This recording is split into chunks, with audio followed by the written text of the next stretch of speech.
કાળઝાળ ગરમી વચ્ચે અમદાવાદના ખોખરામાં વીજળી ગુલ।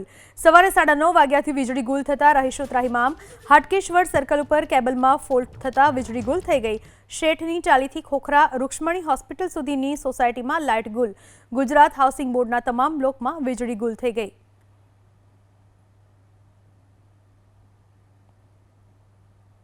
અમે રહીએ છીએ સવારના 9:30 વાગ્યાથી લાઇટો જતી રહી છે। હજી સુધી લાઇટનો કોઈ આવવાનો ચાન્સ નથી।